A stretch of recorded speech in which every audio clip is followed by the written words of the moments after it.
All right. Oh wow, what an afternoon, guys. Hi everybody, welcome. Shall we maybe we can start with a round of introductions first. Maybe we start from Sunita. Sure, pleasure to be here. Hello everyone, I'm Sunita Kaur. I'm the Senior Vice President for Twitch in APAC.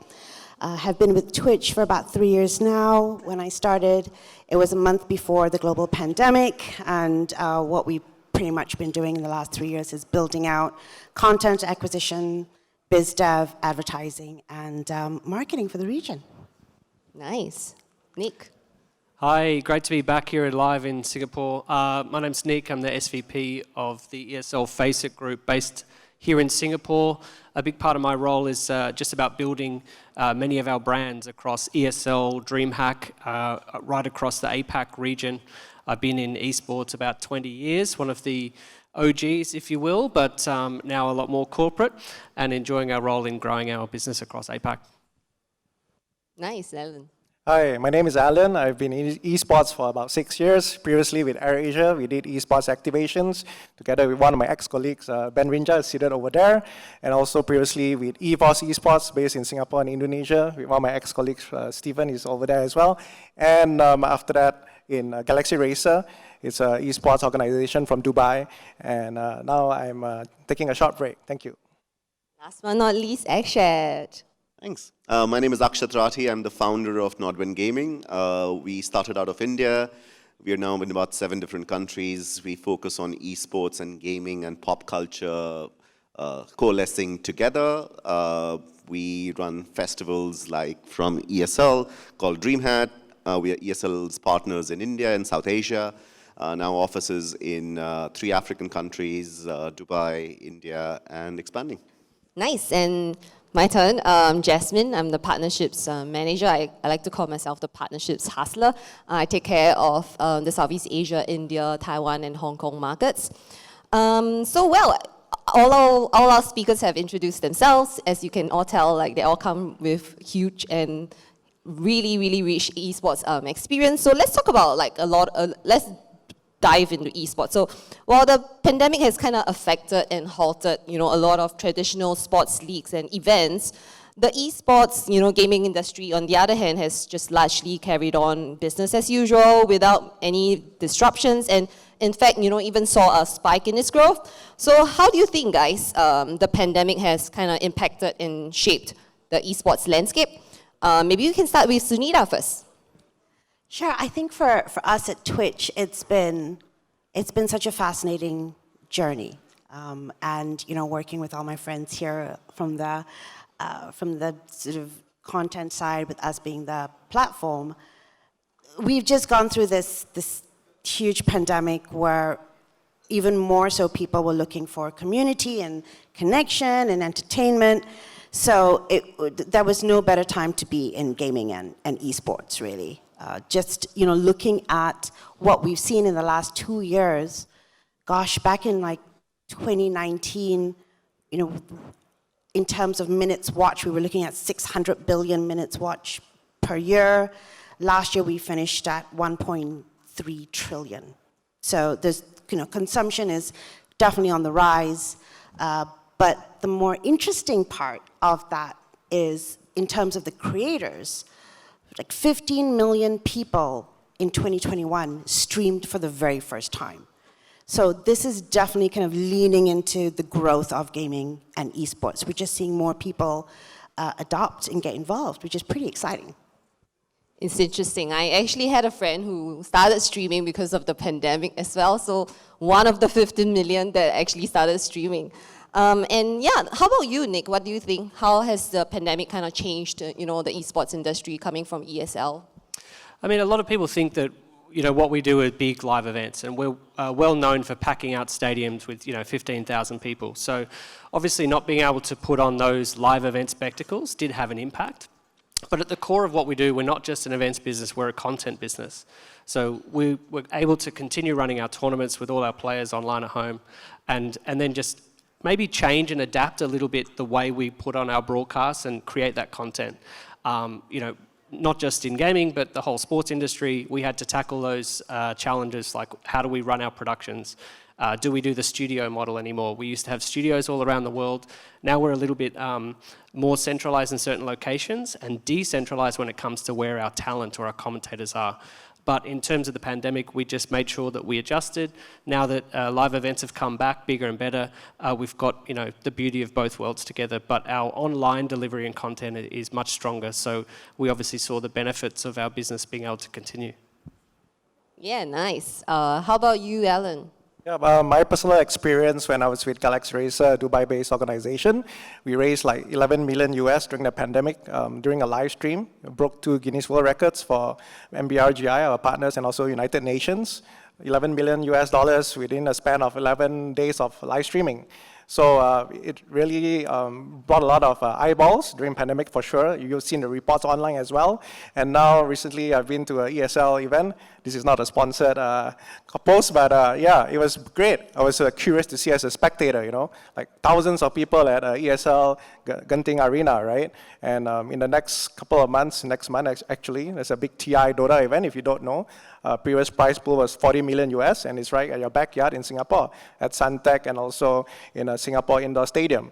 Prices for ticket range from 80 Sing dollars to 500 Sing dollars. So it's sold out within 30 minutes, guys.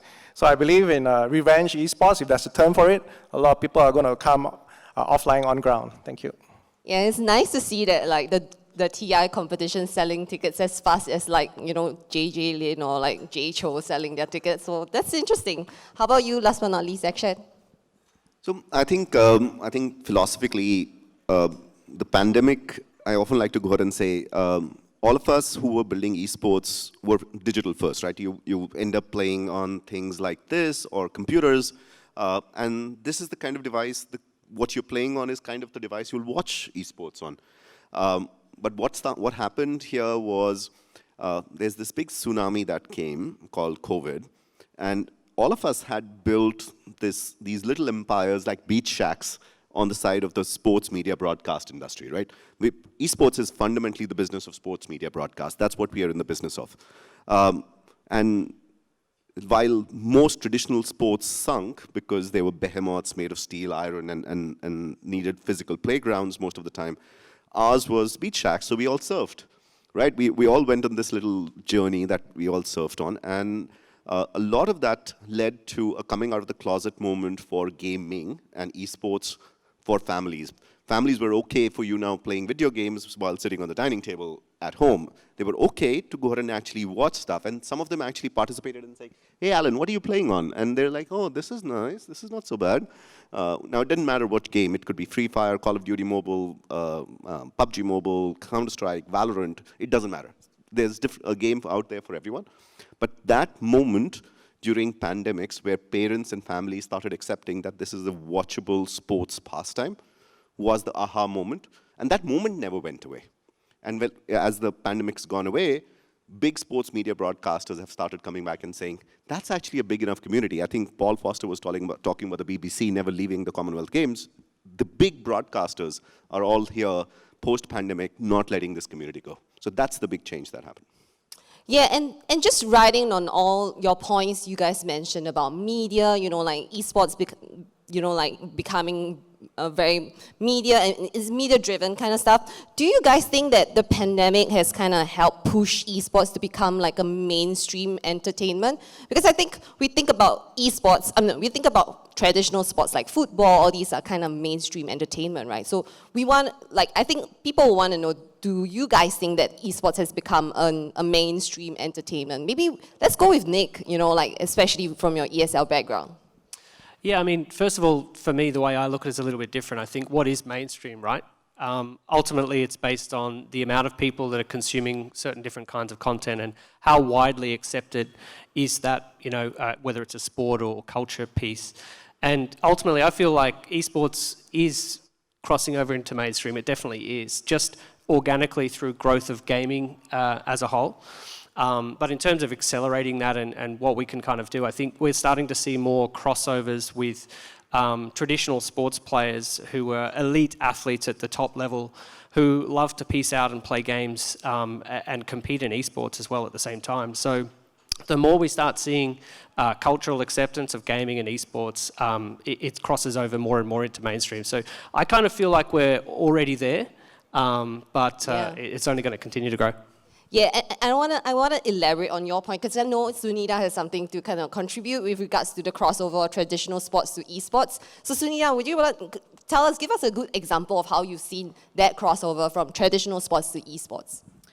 Absolutely. I think this is definitely something that, we were talking a lot about internally, because with the pandemic, what we were seeing was music and live sport were the two fastest growing genres, obviously apart from gaming. And so we thought, all right, how can we learn more about it? How can we lean into it? And I completely agree with Nick. Like, we are mainstream. I might be the only one here who isn't a hardcore gamer. So for me, it's really about what the data is telling us and how to build for the audience. And so as we were looking at the world's merging of traditional and esports, one real standout example has been in Taiwan with the baseball league. So about 2 years ago, we started to work with 5 professional baseball teams in Taiwan. Traditionally, the entire season was on TV, but we worked with them to sort of slowly start to move it onto Twitch. The players themselves got very involved because, again, there's so many similarities. So they were gaming and they were talking up their league games. What that turned into was huge growth in terms of viewership. Then that led to, subscriptions being driven up. So in 2022, as of March this year, there were 8,000 subscribers on the baseball channel on Twitch. A month later there were 30,000. Wow. So again, and it's wonderful because the baseball teams or the Taiwanese Baseball League is bringing in traditional sports fans, and then they're staying and discovering gaming and esports. So it's a nice little flywheel. Nice, that's nice to hear. So it's nice to hear that traditional sports are kind of turning to like esports platforms to kind of like push their own sport at the same time. So it's kind of, it's nice to see that crossover. Maybe let's just go with Allan also as well. I think you have something probably to say as well. Yeah, during my time with EVOS Esports during pandemic, we did cross activations with like Puma and with like Universal Music because they wanted to engage with our audiences because we had a huge pool of fans. And then during my time with Galaxy Racer, we did activations with a very traditional bank in MENA called Musrik Bank. They did a Rocket League activation as well because they realized, hey, we're a bank. We can't connect with audiences during downtime, people coming on ground, so they did it online. And then just a shout out also to some of our friends in here. You probably heard of them, or have not, but a shout out to of course, ESL, One Esports, Rathee, Zenway, and The Gym. They do great stuff as well with a lot of brands. You can track them online. And we believe that even esports teams like Team Flash, RSG, they're doing great work in the space as well with brands. So I believe it's already mainstream, but to a certain set of audiences, if you don't know, are not familiar, maybe you can ask your kids or your younger friends, I would say. So for me, it's already mainstream. It's just a matter of whether you're aware of it or not. Thank you. Yeah, it is mainstream. Okay, I know of kids who play Minecraft when they are free, and when they don't play Minecraft, they watch Minecraft videos. And when they are with their friends, they play Minecraft together and watch Minecraft videos together. So they literally like live, play, and sleep and dream of Minecraft. So so now that we've established that esports is kind of moving into mainstream, it's becoming mainstream, in this world where it's oversaturated with content, all kinds of content, and when with everybody's attention spans kind of getting shorter and shorter, how do you think our esports and gaming content can then stand out and continue to engage our viewers and keep them coming back for more? Let's hear from you, Akshat. So, just as a continuation to both the question you've asked and the previous one of the big realization of mainstream is, and this sounds like an oxymoron, but it's important we double click on this. I call the esports the business of the 200, right? You're fundamentally working in one esports title with only 200 athletes. And and it doesn't matter which sport you pick, you'll always have that number, right? The ATP Tour, NBA, cricket, basketball, baseball, throw any sport. In one country, you will normally have the business of the 200. How do you massify a niche, right? It's 200 people. How do you massify a niche? You massify a niche by, it's like the Harley-Davidson problem, right? The number of people who drive Harley-Davidsons and the number of people who know about Harley-Davidsons is very different. So you have to go ahead and create this aspirational quality around it. And I think Lee was talking about this. You don't need to go ahead and just you have to go beyond the number of people who play the game. The number of people who watch the game has to be bigger than the number of people who play the game. Otherwise, you will always be talking to a subset of people you're actually talking to. And if the problem statement then is, how do I get more people than the people who watch my game, play my game to watch my game, is you need to go ahead and go back to the fundamentals of sports media broadcasting, right? I'm not saying we have to make it a WWE, but sports has some of this. Involve music, involve entertainment, make it easy for people to watch, make it fun for people to go ahead and watch. Make sure that the studio audience, whether it's a stadium or a 200 people studio audience, is there because the energy of the stadium will go ahead and fill this out better. Involve all kind of broadcasters. We are a digital first, but that doesn't mean linear is not relevant. We definitely want to go ahead and get linear involved, which is there. And finally, don't forget the big other stakeholders who've been doing this forever, the DHLs of the world, the brands of the world. They can all come together to stitch this story, and you want to go ahead and let other people lift that load off you. You can't do everything yourself. Brands will tell their own story. It's just the language which we need to go ahead and have as syntax to go ahead and do this. So if you don't go ahead and get all of the things which says music matters, sports matters, gaming matters, if you don't involve all of them in the genre which we are, it's going to be difficult. Yeah, I think it's really important to kind of involve the other kinds of mainstream entertainment into esports as well, integrating that, like music, like you mentioned, and I think all these are really important to kind of push esports beyond just, like, sometimes people look at esports and they go, oh, it's a bunch of nerds playing games, but I think that perspective has definitely shifted. I don't believe in that anymore. I think, like, you look at esports players and they're not just a bunch of nerds. They're more than just that, and I do see a lot of mainstream entertainment, coming in and kind of really making esports content a lot different from where it was 10 years ago.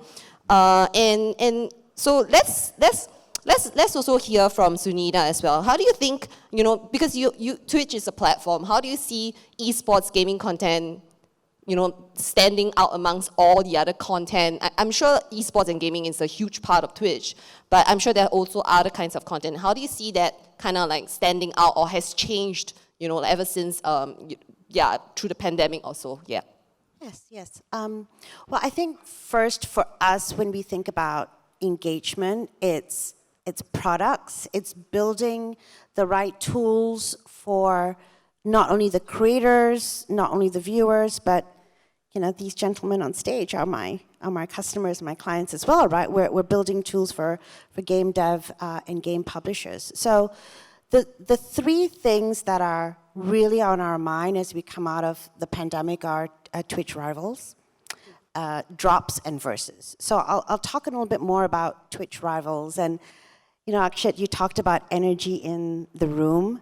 I just, in July at TwitchCon in Amsterdam, was at a Twitch Rivals in real life event. And I've never experienced anything like that in my life. And I come from music. And it was just a completely different level of energy. And it was absolutely fantastic. So, Twitch Rivals is probably one of our biggest pieces of real estate, right? Because it's competition, it's the all-stars of gaming.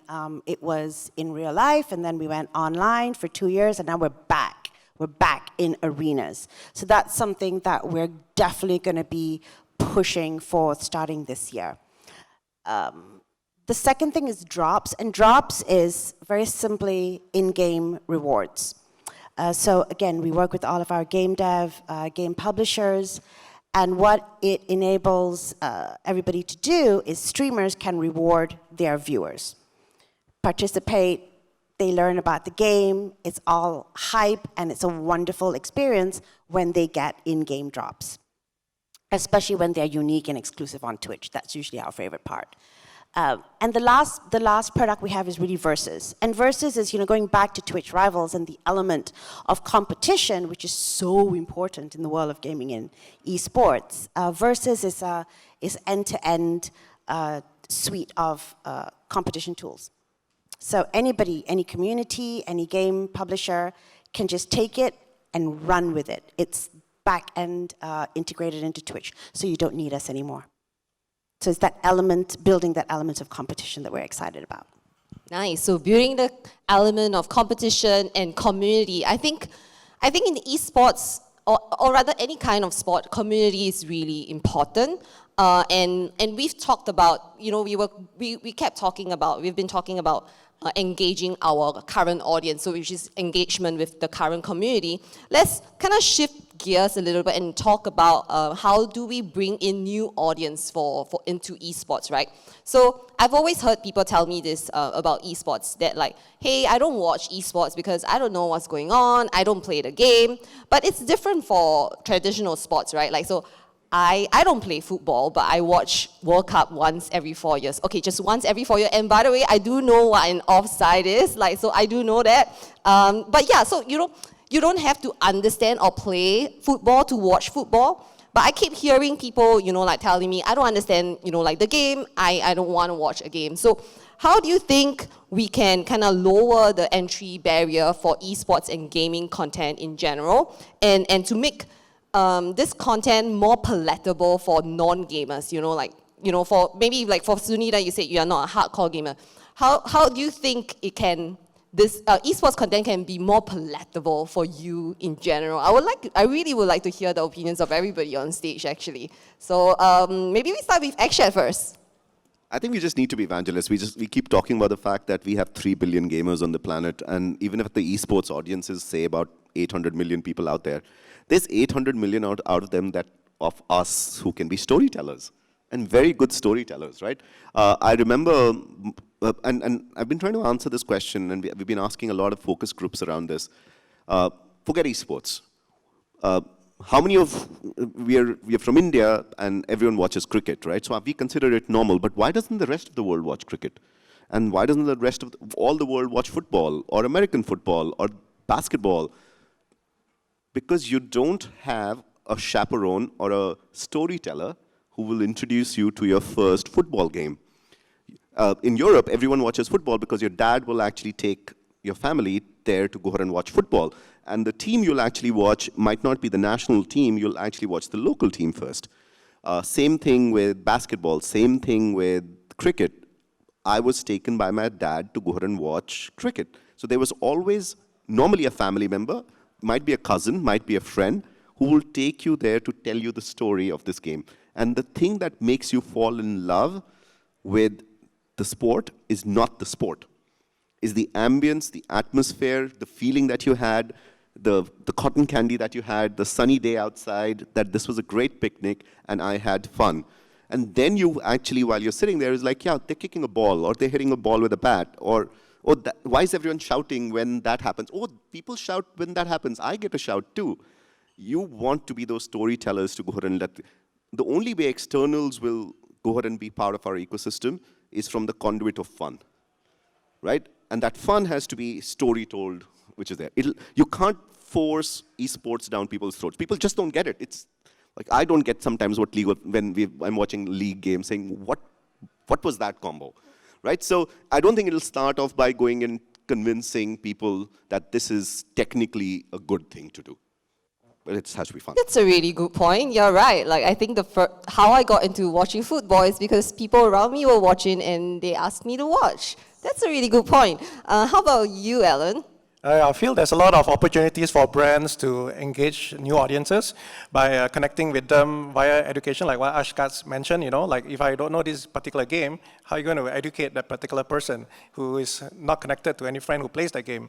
Of course, personally, I've seen like on the streets of KL, on the highway, you have like digital OOH out of home, promoting Mobile Legends, PUBG Mobile, etc. That's really great. A lot of awareness there. When I'm walking on the hypermarket, I see like Pringles activation with some of the games, and also like with Nescafe, the cans, they have co-collaboration. And personally, I feel like even one of my favorites is DHL during ESL Genting. I'm sitting there next to the stage, and then all the fans are lifting up the DHL play card, and then promoting the brand, right? And also like Sir Action Slacks, one of the Dota casters, he's a host. He's like wearing full DHL suit. So like that's really good activation, and I feel like even brands can even capitalize on it. Be it a brand or agency, is to do more education, like a really 101 for a non-esports person. That is really going to be awesome. And if you promote it using a person, a hero of that particular game, like one of the Singapore superstars or Malaysia, Vietnam, Indonesia superstars, it's going to capture a whole community. Because I see a lot of brands when they put advert, it's a random gamer or talent. But if you use an actual gamer or esports superstar, it's going to really capture the audience for that particular segment. Thank you. Yeah, this reminds me of David Beckham, a movie being made after him, Bandit like Beckham. I think one day we should definitely have a movie made after an esports star, man. I think that will come soon. How about you, Nick? For me, I think, Akshat kind of covered it well. At the end of the day, a lot can be done on the game design level. Simplicity is key. But when it comes to creating new fans and thinking about what this really is and inspiring, is this like a sport? I've got an example from one of our events. My in-laws came and sat in the crowd, and they'd never watched one of my events, and they had no idea what was going on. It was a Counter-Strike map. It's 1st to 15, but one team was getting absolutely annihilated. It was like 13-0. All of a sudden, the crowd starts chanting for the losing team. And the whole crowd's like, let's go, Vertex, let's go. And all of a sudden, they won one round, one map. They didn't lose they win the series or the whole match, but the whole crowd erupted, because it was an underdog story. Everybody gets that. So these kind of elements in sport and in esports are the same. So that aha moment when you're in the stadium and you see how the fans react to what's going on really helps to build that experience. And if you've got a storyteller or a friend explaining to you what's going on as well, that helps. Nice. Last but not least, and anything you'd like to add, Sunita? It's so interesting hearing everyone's sort of description of discovery and discovering through your friends. And I was sort of thinking about the answer to this, and I've realized that the growth of gaming in Japan has been a big part of that, especially with foreign FPS games, which was very kind of dormant for a long time. And we started to see traction with Apex Legends, and then Valorant just exploded. Yeah. But what we did was we kind of leaned into it with Stylish Noob and Shaka, who are two huge streamers in Japan for us at Twitch, who've never played FPS games. But working with them, and then they starting to play it, co-streaming, other streamers trying they just set a trend.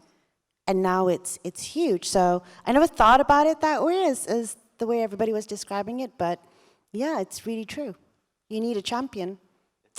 Yeah, I think we just kind of all need to be evangelists, right, for gaming and esports, and how we introduce our friends and family members will be how they introduce eventually to their friends and family members as well. So that's a really good point. I really learned a lot from that point. And I think just kind of to wrap up the whole panel, we spoke about esports, we spoke about gaming, we spoke about esports going into mainstream. Let's then talk about how, I think we covered a little bit about this just now, but let's talk about how, for the last question, let's talk about how we think non-endemic brands especially can kind of ride on this growth of esports and gaming and get a piece of this growing pie, right? Because just now Allan mentioned, like Puma getting in, AirAsia, these are all non-endemic brands. They're all trying to get a piece of gaming. How do you think these brands, like for all the marketers out there especially, how can they get into gaming and why should they get into gaming? Maybe we start with you, Akshat. We end up working with them. First, the word endemic became very difficult to define. This is a conversation with an energy drink brand. Is an energy drink brand endemic to gaming? It used to be, I guess, but it started getting into gaming recent. I mean, so maybe it's becoming endemic now. Is a phone a gaming brand? There are now gaming phones. Yeah. So, and that started becoming a very slippery slope, right? So brands then say, I don't have a utility for gaming, but I have an adjacency to gaming, right? So there's a lot of brands who will just want to go ahead and use the markets, because we are I tell them to advertise, right? If you're a brand out there or you're an agency out there, you want to go ahead and get involved in gaming, don't think too much, just advertise with our friends there, right? It's the easiest thing in the world. You'll figure it out. It's cheap, it's easy, it's scalable. Once you have a little deeper strategy, you can actually start going and saying, I want to go ahead and actually have an adjacency to this. So that I want some relevance, either because I believe in the same things as this community does, or I have a brand which has at least said it very, very well, right?